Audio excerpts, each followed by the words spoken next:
5. Sikap yang makin menyebalkan. Ternyata Mas Arfan mengikutiku.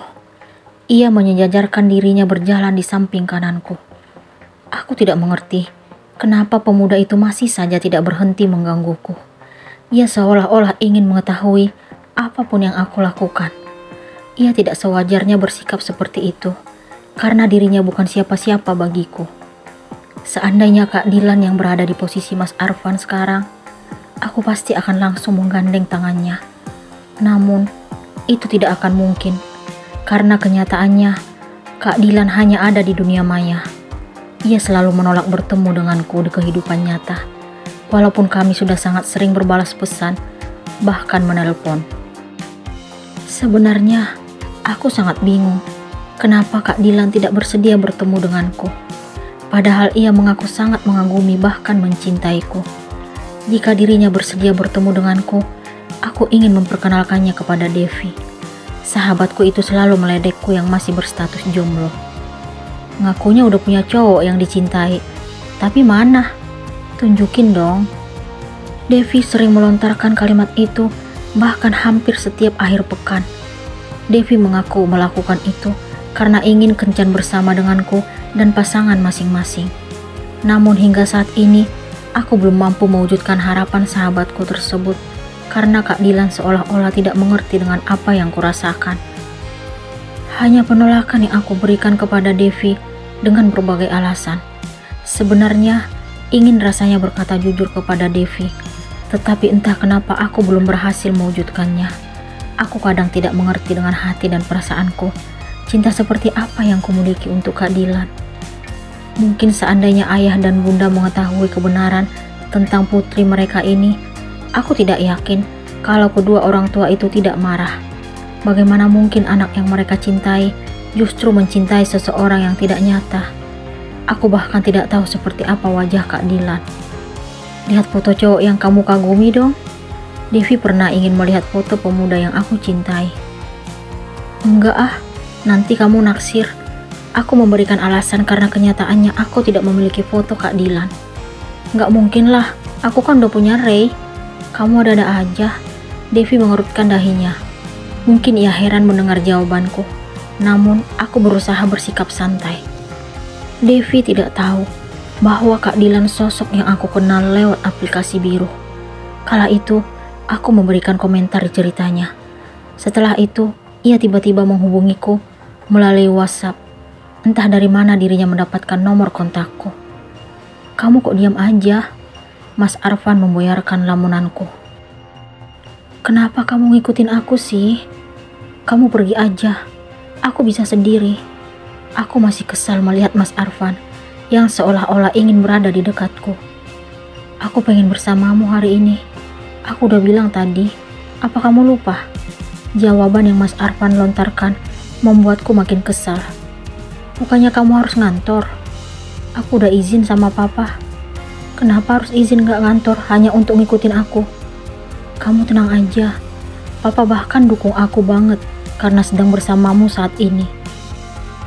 Kamu benar-benar nyebelin ya. Mas Arfan selalu berhasil membuatku ingin marah. Gak hanya nyebelin, tapi aneh. Kenapa nama kamu berubah jadi Arfan? Aku ingin mendengar penjelasannya. Kamu tetap seperti dulu. Cerewet, itu yang membuatku ingin tetap bersamamu. Mas Arfan menunjukkan senyum manisnya. Stop Rena, kenapa kamu mengakui dirinya manis? Fandi itu nama panggilan dalam keluargaku, singkatan dari namaku dan nama mama. Ada-ada aja, pakai singkatan segala. Antar aku pulang sekarang. Aku sudah malas melanjutkan niatku untuk mencari buku. Kok pulang? Kita udah di depan Lotus loh. Biarin, aku gak peduli. Aku mau pulang sekarang. Aku tetap bersikeras ingin segera tiba di rumah.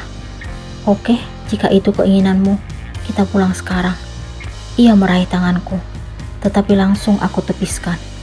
Entah apa yang ada dalam pikirannya. Ia justru mengembangkan senyuman.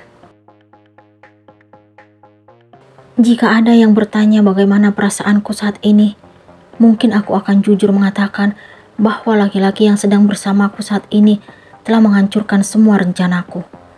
Entah apa kesalahanku di masa lalu hingga bertemu kembali dengan sosok yang sangat menyebalkan ini.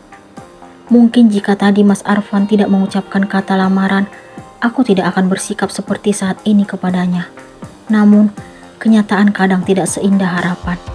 Karena satu hal yang pasti, apa yang Mas Arfan lakukan telah mengubah penilaianku terhadapnya. Aku tidak suka dengan laki-laki yang terlalu lancang. Bagiku, perbuatan Mas Arfan adalah tindakan yang tidak pantas. Ia tidak seharusnya bersikap nekat untuk melamar gadis yang baru bertemu kembali dengannya setelah belasan tahun berlalu. Bagaimana mungkin aku memikirkan sebuah hubungan serius dengan pemuda yang dulunya pernah membuatku malu hingga mengeluarkan air mata. Mas Arfan yang aku kenal dulu dan sekarang tetap sama, bersikap tanpa memikirkan perasaanku yang sebenarnya. Ia hanya menuruti keinginannya. Kenapa kamu bersikap agar aku tidak mendekatimu? Mas Arfan pun membuka pembicaraan setelah mobil meluncur beberapa menit. Aku gak perlu jelasin. Kamu mikir aja sendiri. Apa kamu masih marah dengan kejadian di masa lalu? Ia sepertinya sengaja mengingatkan aku tentang kejadian kala itu. Stop, aku gak mau dengar lagi tentang kejadian itu. Terus, apa yang membuatmu tidak menyukaiku? Bagiku, kamu terlalu lancang bicara tentang lamaran padaku. Aku juga gak suka karena kamu mengakui aku sebagai calon istrimu di depan orang tuamu. Siapa yang memberimu hak? Kapan aku menyetujui untuk hidup bersamamu? Akhirnya aku berhasil mengeluarkan kekesalan yang kurasakan terhadap Mas Arfan. Maaf jika menurutmu aku lancang, tapi itulah yang kurasakan terhadapmu. Aku ingin menjalani hidup denganmu. Jawaban Mas Arfan benar-benar di luar dugaan. Tapi aku gak pernah menginginkan itu. Aku ingin hidup bersama cowok yang aku cintai, bukan kamu, Mas. Tolong ngerti dengan posisiku. Aku tidak peduli lagi apakah Mas Arfan akan marah atau tidak. Aku gak akan nyerah gitu aja. Aku akan tetap berjuang untuk gadis yang aku cintai. Terserah kamu mau marah ataupun menolakku. Aku gak akan sedih. Kenapa kamu tetap membuatku kesal, Mas? Aku mengeluarkan napas berat sambil mengusap-usap kening. Mas Arfan tiba-tiba berhenti, lalu menepikan kendaraan roda 4 miliknya. Maafin aku karena terlalu mencintaimu. Ampuni aku karena selalu berharap hidup bersamamu. Ia meraih tanganku, tetapi kali ini aku tidak mengelak ataupun menepiskannya. Aku hanya terdiam. Apa mungkin pesona Mas Arfan telah mengubah penilaianku terhadap dirinya? Perasaan apa ini?